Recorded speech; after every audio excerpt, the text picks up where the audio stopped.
Hi, this is Matt Kinsman, Head of Content at Connectiv, and I'm joined today by Steve Barrett, who's the Vice President and Editorial Director of Haymarket's PRWeek. For the last 5-6 months, publishers have really been scrambling to recast their event strategies in the wake of the COVID-19 crisis, recasting their events in the first half of the year as virtual events with a hope that they'd be returning to a live format in the fall. As we get into the planning season for those fall events, I think a lot of publishers are starting to really take stock of what they're going to be able to do in the fall. And Haymarket and PRWeek actually announced on June 3rd that they'd be shifting to a virtual format for the remainder of their events in 2020. Steve, that's a bold move. Can you talk about how you made that decision? What criteria were you looking at? Yeah, hi Matt, thanks for inviting me on. Yeah, it was the start of the lockdown came at a really bad time for everyone, obviously, but particularly bad time for us because we had our biggest event of the year, the PRWeek Awards, set for March the 19th in New York City, where we get over 1,000 PR pros in a room at Cipriani down on Wall Street and have a great party, you know, and a great celebration. We had Michael Phelps actually set as our special guest, the great Olympian swimmer, and he was going to actually join us. So, but we had to make a difficult call then. First of all, that was our first big difficult call on events, just to say, look, this is not right for us to go ahead with this, and we had to make a difficult call then. And I guess everyone has been, and that was just before, a few days later, we were all working from home, so we made the right call because. Sure. It was definitely not going to work. So we've all been making difficult business decisions and big decisions about events ever since then. And obviously we've been thinking about our events, which play a big part in what every business-to-business brand does. So we've got awards shows, we've got conferences, we've got honorifics like our Hall of Fame, our Hall of Femme, which honors women in PR. We've got our Brand Film Festival, which we have at the Paley Media Centre. We had our Global Awards set for London in May. We have our 40 Under 40, which recognises the rising stars of the industry. So big events, big convening opportunities, and we diverted some of them to virtual. So the Brand Film Festival went ahead on a virtual basis, as did the Global Awards. They were in May. And, you know, both went well. One thing this has taught everyone, I think, is that necessity is the mother of invention, and you've got to, when you have to, you just get innovative and you suddenly start seeing, well, actually, whilst it's really regrettable we can't meet in person, there's a lot of things you can do with a virtual event that you can't necessarily do in person. You can widen it out to a bigger potential audience. So, but we had to make a decision about what we were going to do about the big awards event, and then what were we going to do about our conference in October and other events coming up.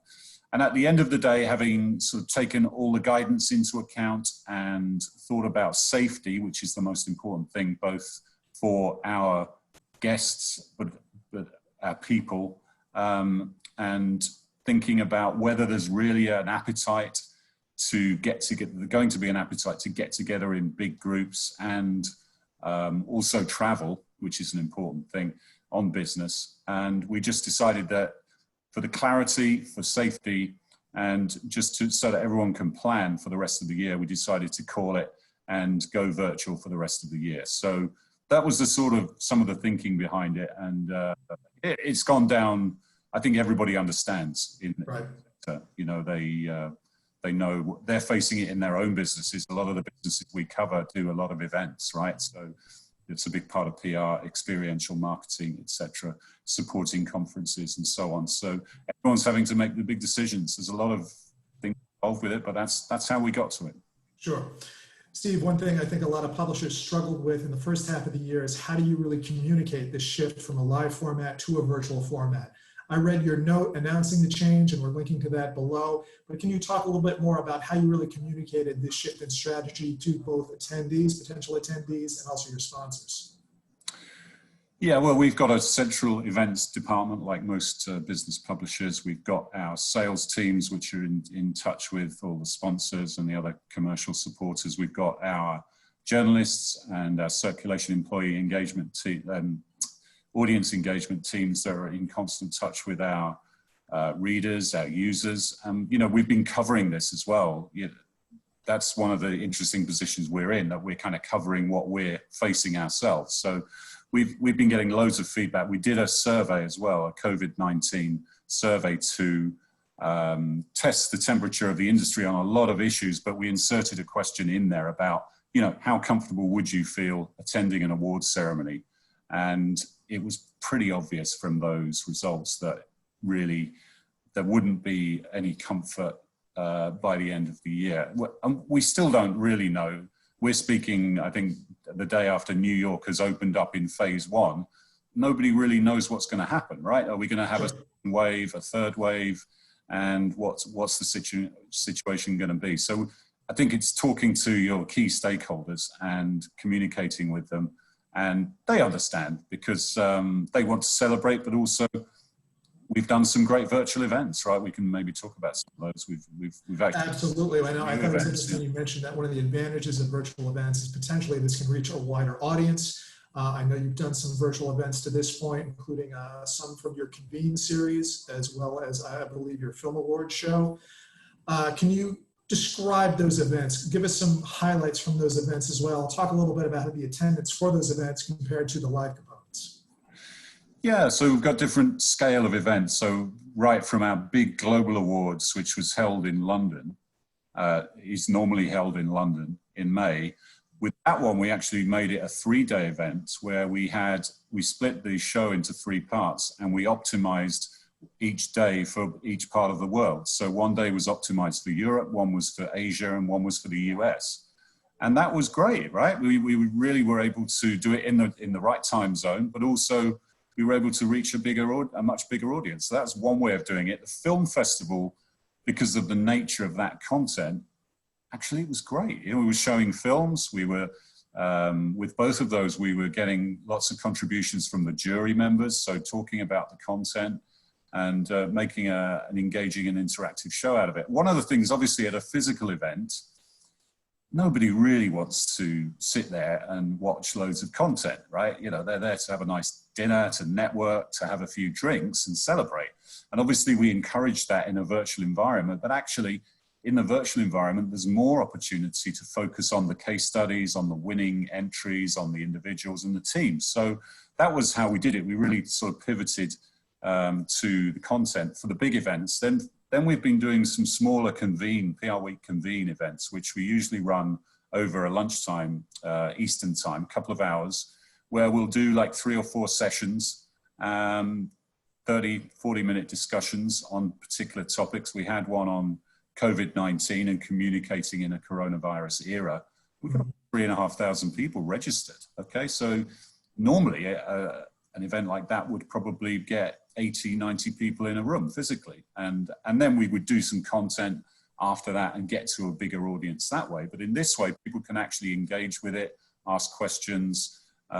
So that series has been successful. We've got another one of those next week, which is about health and looking to, because health is becoming part of every part of communications. So, and business, right? We're all looking through a public health lens now in everything we do. So we've pivoted in that respect. And I'm sure we're going to, when we come back, I'm sure that virtual elements are going to be part of those big physical events moving forward. Whether, you know, when we do eventually meet in person, we'll still do virtual stuff because we've seen the potential of it. Terrific. Obviously, the shift to virtual events has had a lot of revenue implications for publishers. There are a lot of publishers who've had success monetizing their virtual events. They're seeing 6 figures from virtual events, which sounds great until you realize that the live events were generating 7 figures. Everybody's really trying to figure out how they can monetize. They're looking for a formula around monetization. One of the things that I've heard is that some people are following a 25% rule, and that they're setting registration for virtual events that's 25% of the total amount for registration for their live events. I'm just curious, I'm sure some of this, most of this probably falls under the purview of your centralized events team, but can you talk a little bit about how PRWeek is really monetizing its events and how you're really setting pricing around those, both for attendees and for sponsors? Yeah, I'm the content guy, so I don't have to go out and ask for the sales. I used to in a former life, but I'm lucky I don't have to do that anymore. I just have to ask the awkward questions. But I think it depends what sort of event it is. If it's one of our convene events, then they are free to come and experience as a user, and then we have a sponsorship model. And that's pretty standard B2B sponsorship model that, you know, most publishers are familiar with. In terms of the bigger events, you have to add value, and you have to add value in different ways than you would to a physical event. So where at, you know, we've had drink sponsors, we have reception sponsors, we have special applications at physical events.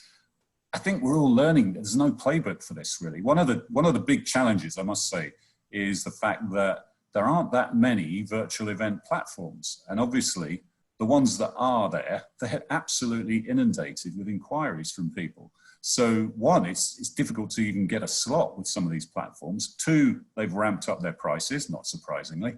Right. And three, without putting them down too much, they're probably not the most innovative platforms yet, because nobody's really thought and focused upon this. I think if I'd had a crystal ball, you know, a year or two ago, I'd have set up a virtual events business, because with a really interactive and creative platform, because I think there's a market for that. And I think you'll find some really interesting developments in that front. And some of the media companies we cover, for example, I did, Warner Media owns HBO Max, and they launched that during the lockdown. So obviously their plans were completely scuppered, their normal plans. So they built their own virtual event, virtual premiere, and it was really pretty good, actually. And they've obviously, Warner Media's got a little bit more scale than we have, and a few more dollars to play with. But I think we're going to see a lot more of that, with interesting platforms, creativity, interactivity. And, you know, we're going to be, we're trying to lead in that respect too. And we've definitely got some surprises in store for our big awards ceremony, which is going to be on July 30th. So look out for that one. Terrific. It's interesting you mentioned platform. I think a lot of our audience is really looking for suggestions. Can you talk a little bit about the specific platforms that you're using and maybe some of the biggest benefits of each? I'm not sure I want to go into that too much, because there's enough people ringing them up already, and we want to keep our slots. So I think most people know the platforms out there, and yeah, honestly, I don't. I'd be cutting my own throat if I did that. But there's two different ways of doing it. You buy into a specific events platform, right, with all the interactivity, the registration, etc. Or we've seen a lot of people just using Zoom or YouTube or combinations of that and other elements, and then sort of patchworking something together. Sure. With that is, you can't always, if you're going to provide value to sponsors, they want to know who's been coming to, you know, who's signing in, who's registering, and they want the lead gen afterwards. So if you don't have a specific heavy duty events platform, you don't always have that registration opportunity. So those are the challenges people are facing, I guess. And think about it, every company having their sales conference or their get-togethers or even their annual shareholders meetings, they're now using these virtual platforms. So the competition on these is just intense. It really is. So it's that's probably one of the biggest challenges, I would say. Do you think the standard for these events is going to change going into the second half of the year? You mentioned how everyone's really on these calls all week. People have 79, 80 Zoom calls each week. And it seemed in the first half of the year, people were fairly forgiving of the technology. If an event had some bumps, it was considered charming. Everybody can relate. But do you think that there's going to be expectation for more polish in the second half of the year? I don't know about the second half of the year. I think moving beyond that, yes. And especially for an event. I mean, if you're doing an interview like we're doing here, I think people are happy to have, you know, my incredibly messy shelving and vinyl collection and all the rest of it in the background. You see that on cable TV, national TV, all the journalists, the guests, they're all in those sort of backgrounds. And I think people do make allowances for the sound quality, which even if you're watching CBS or Fox or whatever, you still have those issues. And I think people will be forgiving on that. And in fact, they kind of like seeing a bit more personality in some respects. Sure. But the shine will wear off that. And I think people will expect the same level of professionalism and presentation, that the professionalism, they will expect more from that. So, and we're all learning. So we're going to learn a lot. Whether we're going to learn and be able to pivot and do that all in the next 6 months, I think it'll take a little bit longer than that. But I do think that virtual events are going to progress massively over the next 12 months. Yeah, for sure.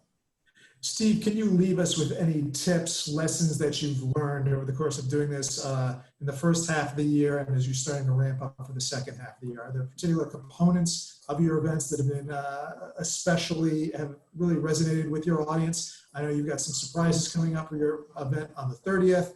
Probably not ready to talk about that right now, but I'm just wondering if you can guys give us any kind of preview of whether or not you're going to be doing anything differently in the second half of the year versus the first half of the year. Yeah, for the big awards event, we will definitely have things like judges involved in the show. We are hoping to still get Michael Phelps involved in the show and have other really interesting interactive things. We're hoping to have a bit of, that's the other thing, is mixing up a bit of live content with pre-shot content. Because I think if it's all pre-recorded, it can come over as a little bit dry and wooden. Whereas if you've got some live elements as well, I think that can, of course, we all know what happens when you try and do things live. That's a bigger propensity to go wrong. So, be careful what you wish for, I suppose. But so we're definitely going to have that.